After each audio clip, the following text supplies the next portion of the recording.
Welcome to Vision Plus, a program featuring a positive outlook, dealing with everyday situations of marriage, children, and business. Believing Philippians 4:13, I can do all things through Christ who gives me strength.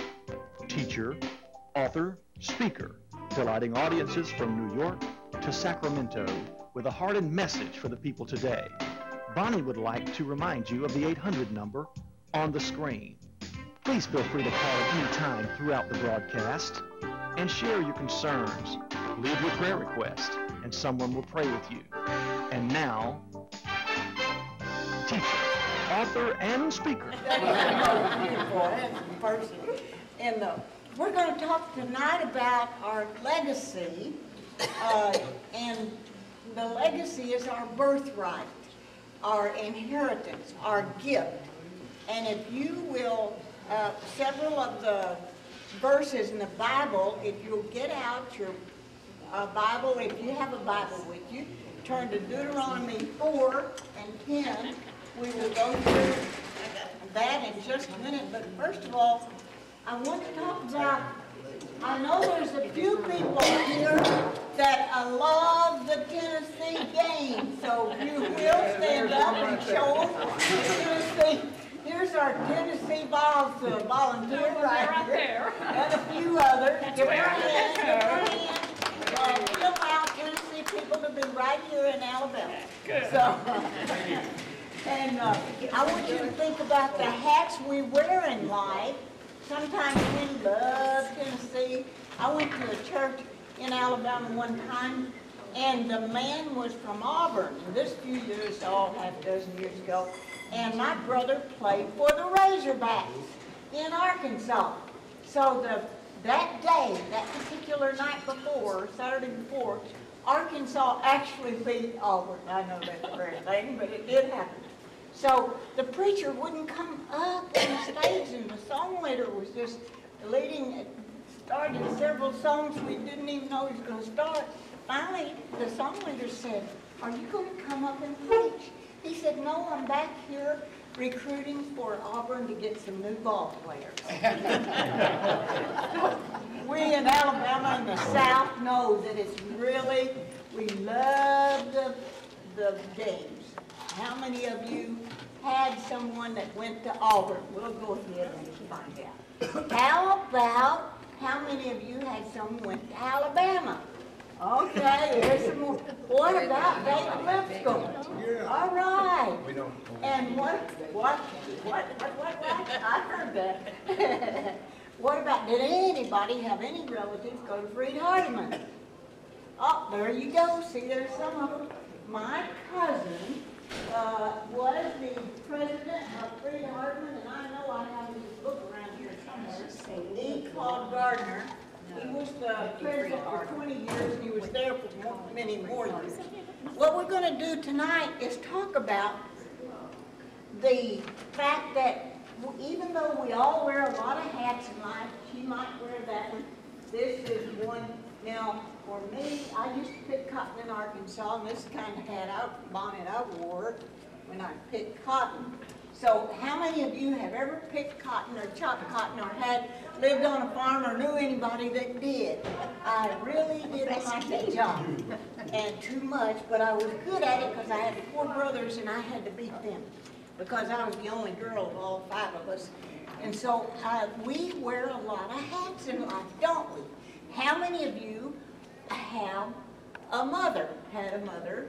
Let's see. You're not really sure. I did. Okay, how many of you had any siblings? She had a twin, identical twin sibling, and I asked her how did her husband know which one to marry, and if they were identical twins, they could have switched out. And she had a date with him one night, and the other twin sister, identical twin, have one. How many of you have daughters, or sons, or dogs, or cats? I heard about your dog that got sick. Ours got into some poison. I guess that's what it was, from the neighbors. I never really knew. So we took our favorite babysitter my children had was named Linda. So they named the dog Linda. Not really the most name you would normally name, but to them that was a really special name. So one day when the dog got sick, we took her to the veterinarian. And I was explaining to my daughter, she was just a little tiny one, I said, the veterinarian is an animal doctor. She was totally quiet, didn't say another word. She watched that doctor take care of her little puppy. On the way home, she said, that animal doctor looked just like a man. Have you ever had a challenge with your words that you say that don't always communicate exactly what you were thinking they should say? Now, my husband he's the director of engineering at Spores Industry. They just asked him to come back just recently.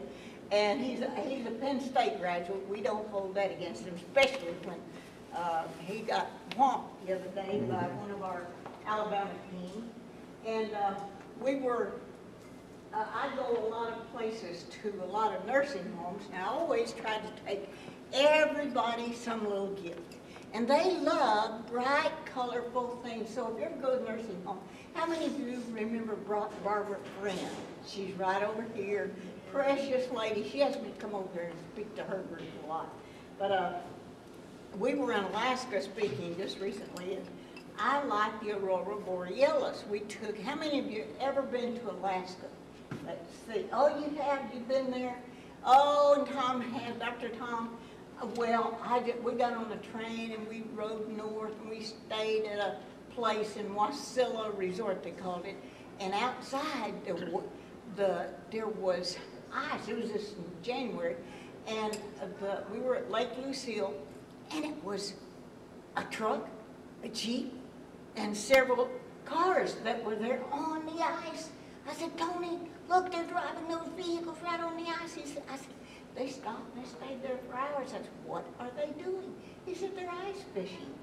And so it was so interesting that you read about it or even see it on television, but when you see it in person, you just can't believe it, that things that they do.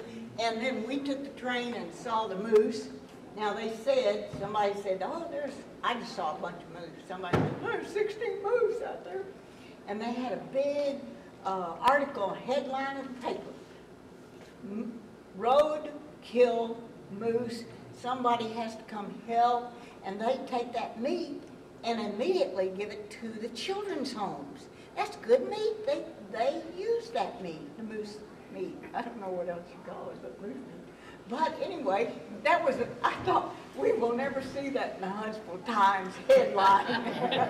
Roadkill moose, come and help us cut it up for the children's home. But now, I know that George was born here in Alabama. Right here in Huntsville. Right here in Huntsville. How many of you were born in another state? I know Tony was. Look at that. I can't believe that. That's amazing. I would love to hear where each one of you, if he hadn't cut me short and make me talk such short. See, I can work a talk for 3 hours. 3 hours. 30 minutes, 3 days, 3 hours.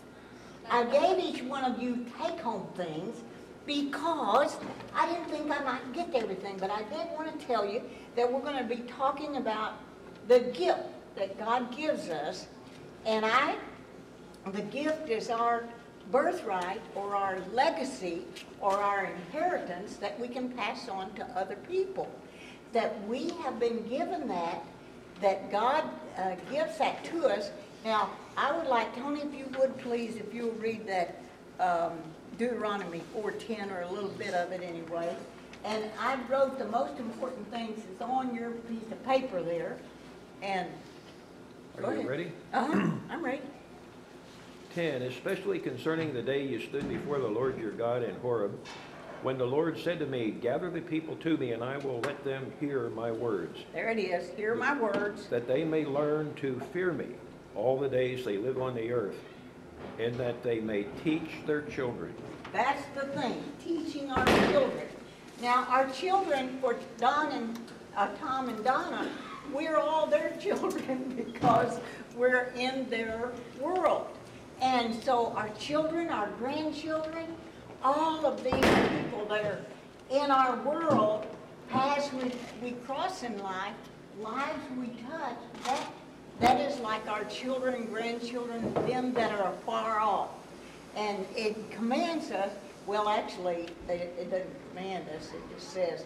And if you go on down and read Deuteronomy 11:19, Tony, I don't know how fast you are, but we'll find out. He's pretty fast, he caught me. But no, I had to pay the $5 because he was in the Marine Corps and he had no money, he said. When we got up there to get our license, I started leaving, and that lady said, who's going to pay for this? I said, didn't he pay for it? He'd gotten gone the day before. She said, no. She said, that'll be $5. Man, I was lucky to have $5. Bonnie, I collected my $5. that was a test to see if you were serious. I've been collecting my $5 every day. I had to do the same thing. You have to do the same thing. Okay. Okay, Tony. You shall teach them to your children, speaking of them when you sit in your house, when you walk by the way, when you lie down, and when you rise up. And you shall write them on the doorposts of your house and on your gates. What I want you to do is write down your legacy. I want to encourage you to do that. Write down your life story. Think back. If you could go back 5 generations, 4 generations, 3 generations, what it was like to live in Greece, and see what the world was like at that time, and see what it was like when my great-grandfather. Wouldn't it be great if we could read those stories? You are the only ones that can give that legacy, that gift, that inheritance, that birthright to your world, whoever your loved ones are. And you need it so you, every time you sell a house, you can say, here's a book. And it'll be like, now we wrote about our daughter. Our daughter was a Russian interpreter. She took $1 million to the former Soviet Union. That book looks real, but she got killed over it. But I wrote about those stories about her when she'd write those stories about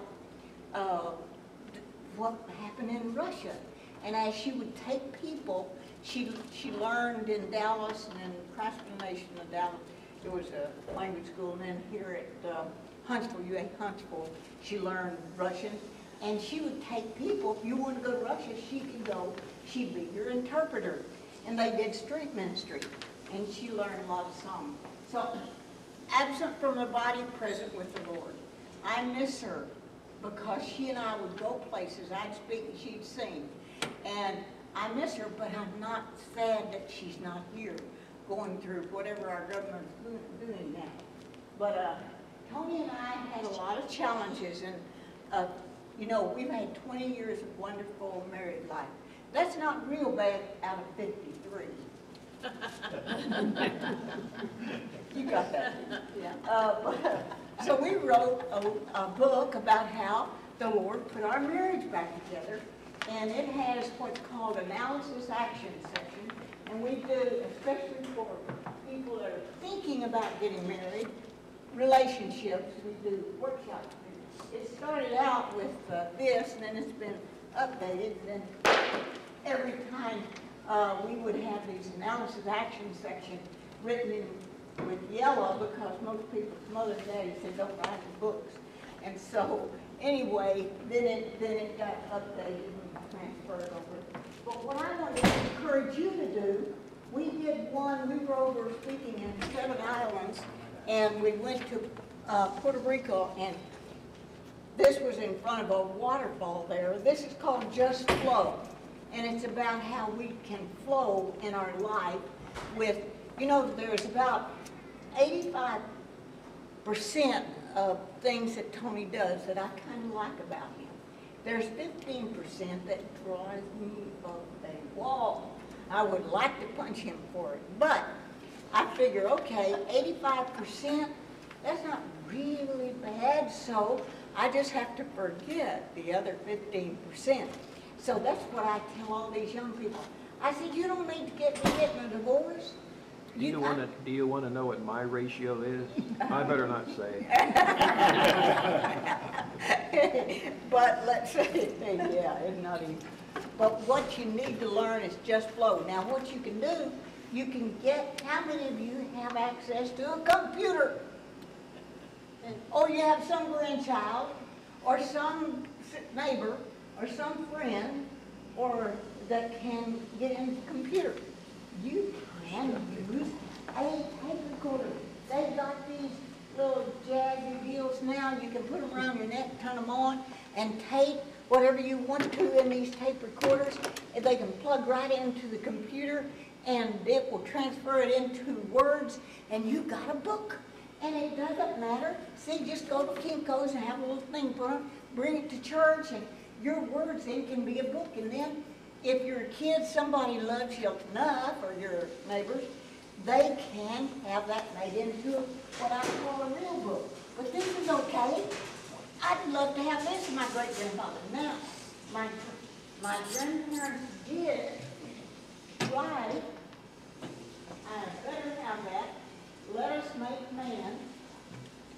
Well, that's the name of it. It's here somewhere. It fell off in the back. There's one this.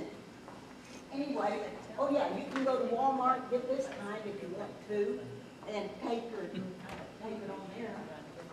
It might be one that failed. Yeah, one did fall down.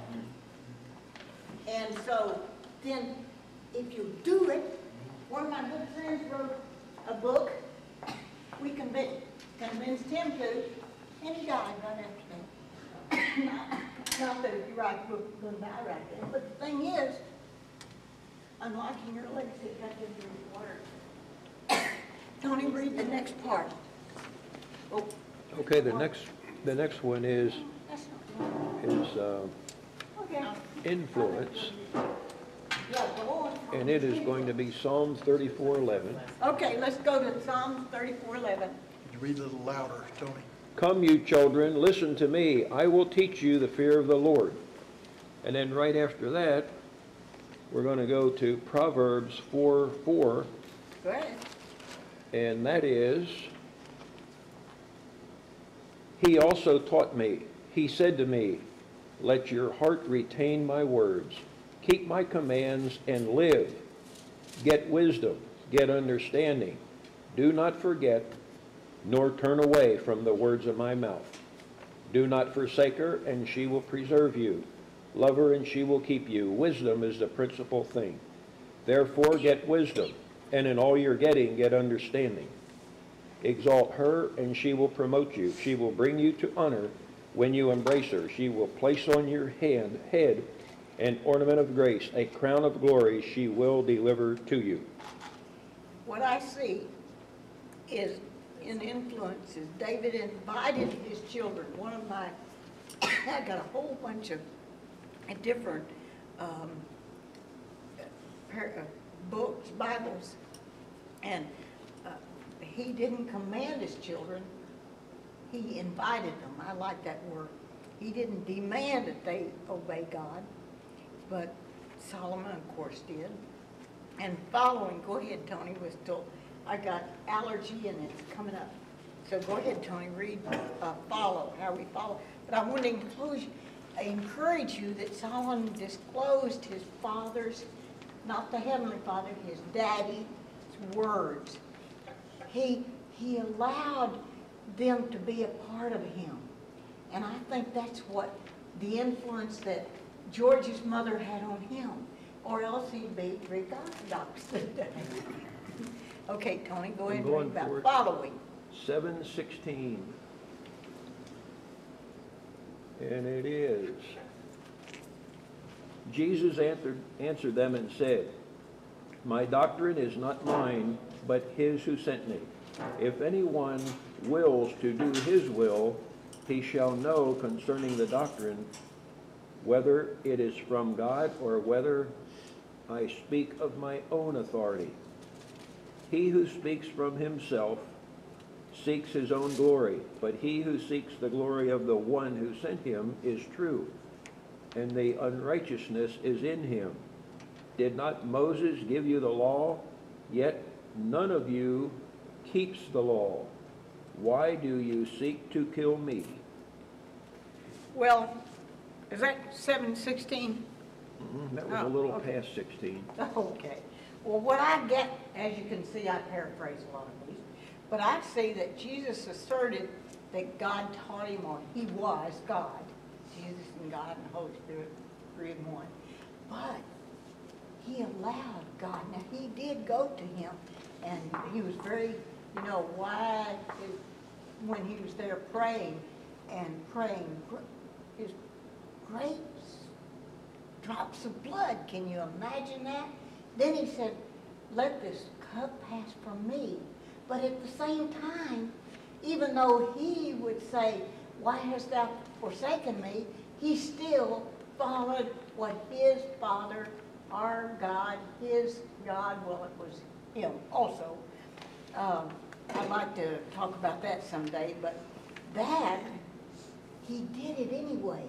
And sometimes you might not have wanted to do what your mother said because your daddy was Greek and your mother was Church of Christ.